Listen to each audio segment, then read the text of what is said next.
Hi, my name is Louis, and you're watching The Opener Media. Recently, I caught up with our very own thrash metal band, Mongrel Blood. That's before the release of their debut album, Rabid Insurgents. So check it out, and this show is all about our scene.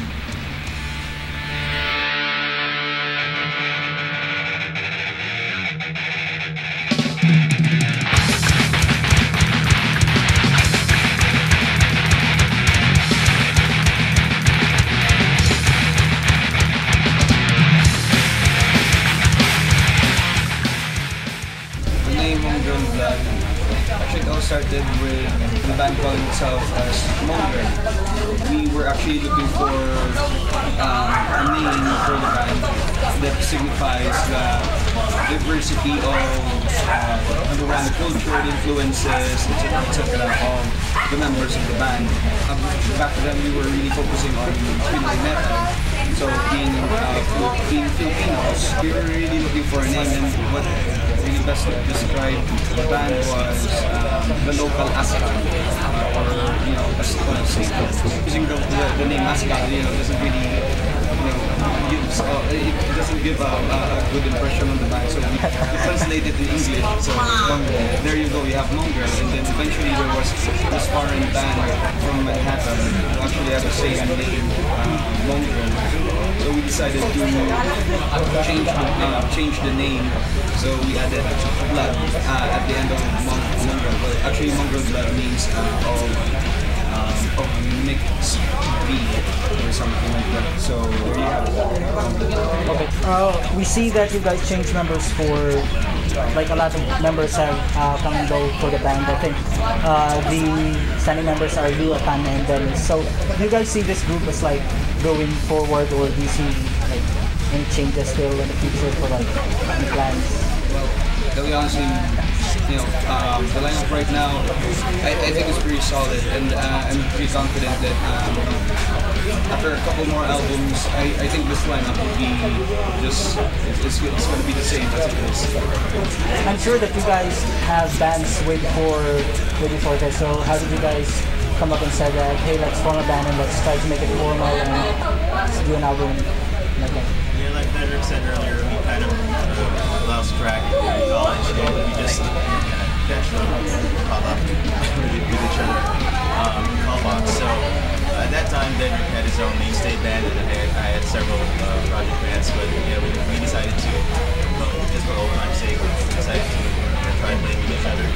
Dennis actually wasn't part of the original lineup, but kind of just took the reins when our original vocalist went AWOL. So yeah, that's basically how the band started. Just a couple of friends wanting to play on stage, and everything just fell into place. So for 7 years playing, and how did the music evolve from there? Like I mentioned before, the theme of the band started as Pinoy metal. Once it started from Wolfgang, Dangpalay. We actually released an EP with 5 tracks before this album.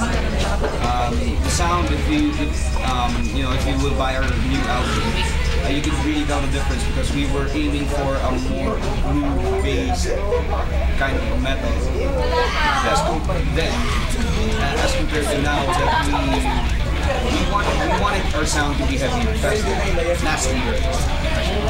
Something that schoolgirls would want to listen to. And we were aiming for a more underground audience rather than us being radio friendly. The catalyst that really got us was when we were doing gigs outside of Iloilo City, and then we encountered a lot of bands in different cities that we played with. We encountered heavier stuff from them, and then we just got clobbered back then. So we decided, hey, let's step up our game and let's create something new, something heavier, something faster. And that's what you're gonna get in this album. what's like the experience that you guys did, like as far as either funny or memorable experience that you could not forget as a band? Do you guys have that experience that you would like to share? Memorable experience or something important, significant for the band is number one, the composition. When we finish and finish the first song of the album, which is Royce the Love. Because it was the benchmark of all the songs that we made. And for the memorable or something really good for the band is just like David said. It's the traveling, the laughter, our conversation during going to other cities, other places to play. Because for a band, it's not always the chemistry on the stage. You need something to hold for the band off the stage at the same time.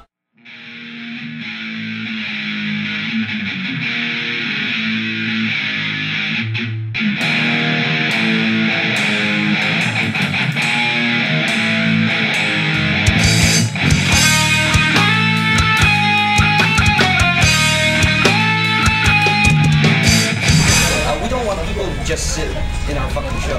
We want them to bang their heads or bang the heads of the people next to them.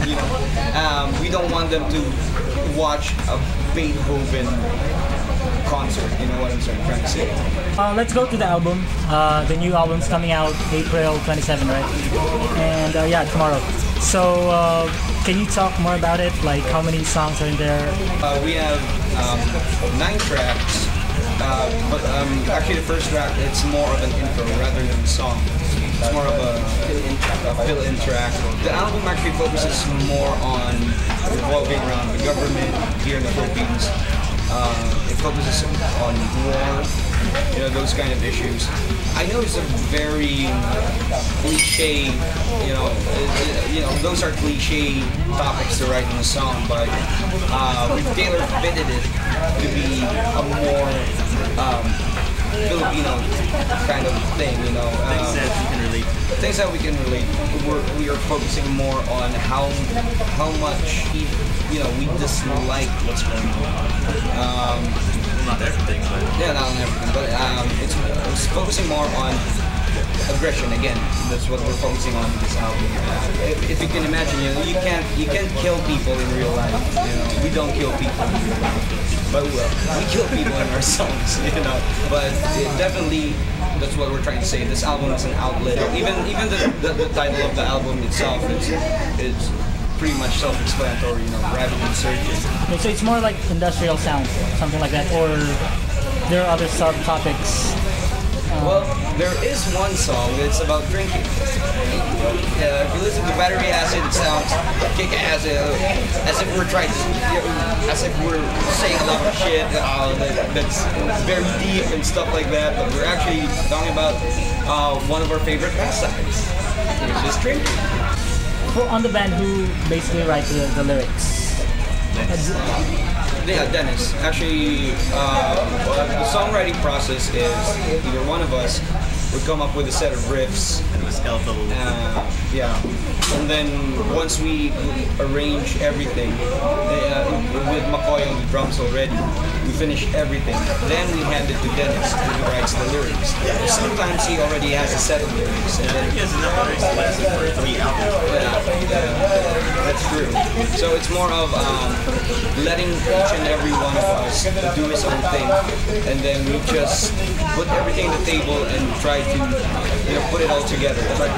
So pretty much you guys critic your own songs, or you had like other people, like your friends, go into like the studio and hey, try to listen to this and try to tell us what you think about it? Good question, actually. We do critique our own songs. We give critique to our songs, but we always think that it's not enough. So we try, you cannot be, just to your own costs, what I'm trying to say. So we ask opinions from other bands who actually influenced us locally. You have bands like Servoro, they're from Bacolod City, they're a death metal band. And, we contact them, we give them a copy of the raw file of the songs, then they would start, making comments and stuff like that. And not all of them we actually apply, because of course there will always be a difference of opinion. They have their own personal stuff. We never disregard any opinion. We try to focus on it, we try to meditate on it or stuff like that, and then we improve it.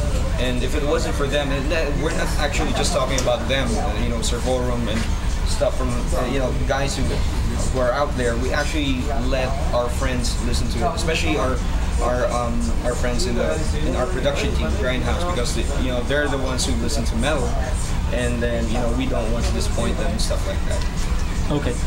So what do you guys think like the hardest song on the album? Oh yeah. I guess it's safe to say that it has to be Obliterate the Sin. For the guitar parts. For the guitar parts, I guess Maybe on the aspect of technicalities. yeah, on the aspect of technicalities, Obliterate the Sin is one of our more technical songs. But when it comes to speed, power, stamina, I guess 50 caliber would cut it. Yeah, because Obliterate has a lot of neoclassical riffs integrated into it. The 50 caliber has this concept, galloping muted sound that's really hard on the right hand. So and if it's a question of stamina, it's definitely 50 caliber, or it is. Yeah. Or if it comes to technicality, it's definitely speed. Yeah, either 50 caliber or Mac 10 Massacre for stamina. For technicality, it's definitely Obliterate. That is for the guitar parts. We'd have to ask McCoy's opinion, because he says that Rabid Insurgents is the most difficult song that he has to play. I guess it's safe to say that every song in this album is difficult in its own way, because there are some songs that Joke might find it hard, or sometimes another song Dan might find it hard, sometimes another song might find it hard. I guess it's very relevant if you think about it, but definitely because this album it doesn't have brake fluid. It's straight up fast and heavy and stuff like that. Did you decide that hey, let's create a nine cut album, or was it just like on the process and decide hey, it's enough? There was this idea that popped into our minds that we were really going for a full-length album. The shift of the sound started actually last year, and we started to write 1-2 songs, Royce the Law and Reyes, and then we have this opportunity to actually record a full-length album under TL Records. It's a local minor record label, and of course the need for shifting into a heavier, faster sound, plus the opportunity for us to make an album, just blended in, and that's why it took, I think, it's safe to say, a year to do this, because there was really no big push earlier part of that year that we're going to make an album or something like that. But yeah, it took us about a year or so. But I think the whole recording thing was, everything happened in a month or so. So once the album is released, how can like new listeners, or how can fans or your followers can get access to your music?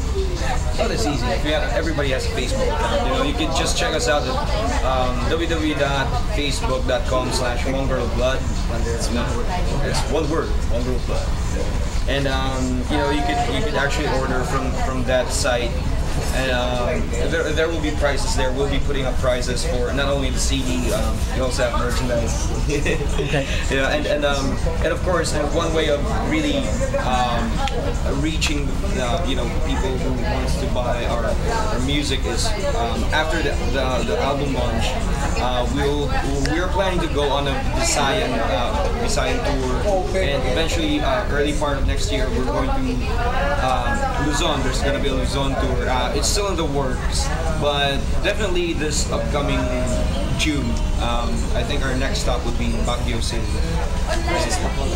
Oh yeah, Bacolod, June 8th, and then I think June 29th, it's going to be in Baguio City. What's next for the band after the release? We're going to be working on a project with a Bacolod City band, Revolver. Revolver is actually a black thrash metal band, and we wanted to do a split CD with them. So it's three tracks from them and 3 tracks from us.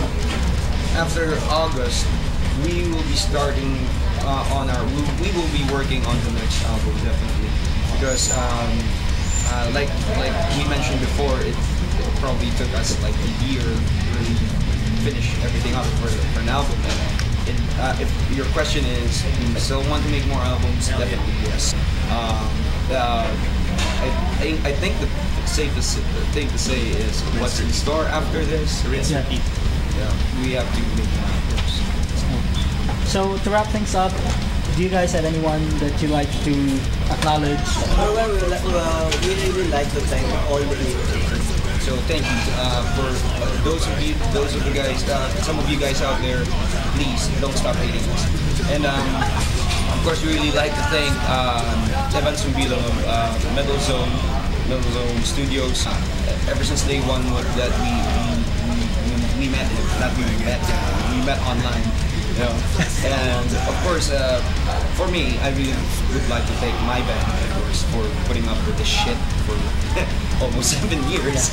Putting up with your shit. No, yeah, that's a lot of shit. Not to joke about it, but yeah, everything would be possible without the Almighty God. That's kind of a given. But I really want to thank ourselves, because this is definitely something that we did on our own per se, here and there. But yeah, around 80% to 90% of the blood and sweat came from Mongrel Blood members. That's what's so rewarding about being independent, because at the end, you know that everything, all your success, came from your own sweat and blood, and you really worked hard for it. Okay, for me, I would like to thank again the haters. Who you are, fuck you. And number one, for the album, I would like to thank engineer Jason Carola for all the support, all the knowledge that he's given for the album. And I'd like to thank the scene, the music scene here in Iloilo, for how shit it is. Fucking backstabbing the music scene here. But for the underground scene, more power, and it's really going to the right direction. Grindhouse Productions. Thank you very much. Grindhouse. And of course, I'd like to make special thank you for Servorum, because Servorum actually inspired us to do this, to really do this, because they've been doing what we're doing right now for 15 years, almost 15 years, writing their own songs, going out there, playing in other places, and despite the genre differences, they're death metal and stuff. They're really cool guys. They're actually considered as our mentors and stuff like that. And without them, without actually seeing them live, and without actually seeing what they're doing, I guess we would have a big chunk of our drive missing. Please go and buy our album so we can make more. Yeah. Buy our album so that we can make more. It's really for you guys. We're doing this for you. We're doing this for the scene. Please support us. And if you support us, there will be a lot of bands out there who would be inspired and probably do the same thing that we're doing. So, and then of course we will definitely support them. So keep on supporting local music, especially local underground music. So that's Mongrel Blood. Thank you so much, guys. Ang disipin nito. We are Mongrel Blood, and you're watching the Open Air Media.